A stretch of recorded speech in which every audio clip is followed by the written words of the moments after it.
National stock exchange, पहला कौन सा है? बॉम्बे स्टॉक एक्सचेंज, वो पूरा डिटेल में पढ़ना और उसमें फैक्ट है। दूसरा इसमें national stock exchange, national stock exchange, national stock exchange. National stock exchange लगभग वही, फैक्ट के अलावा मैं कॉन्सेप्ट समझा रहा हूं। इसका इंडेक्स है, जो प्रॉपर इंडेक्स है, एक है निफ्टी NIFTY निफ्टी, और दूसरा है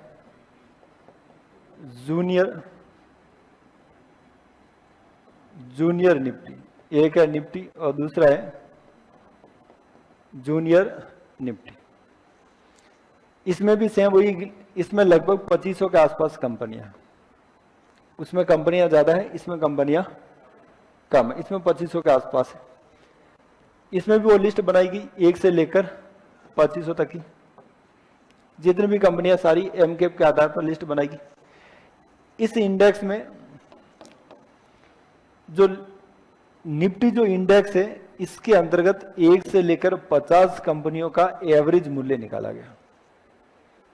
उसको इंडेक्स को क्या कहते हैं? निफ्टी।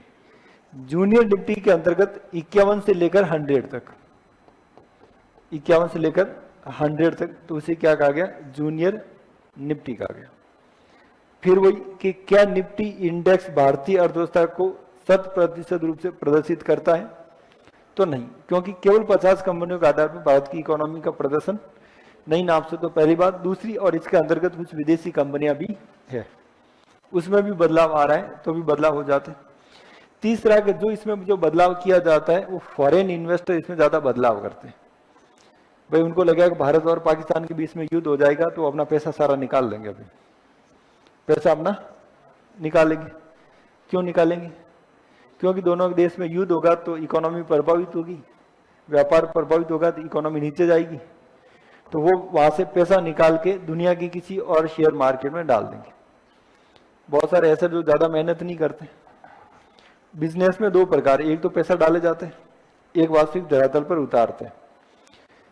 तो BSE में जो सेंसेक्स है और जो निफ्टी है, जूनियर निफ्टी है, इस प्रकार की इंडेक्स में जो परिवर्तन होता है, वो परिवर्तन के बहुत सारे कारण होते हैं।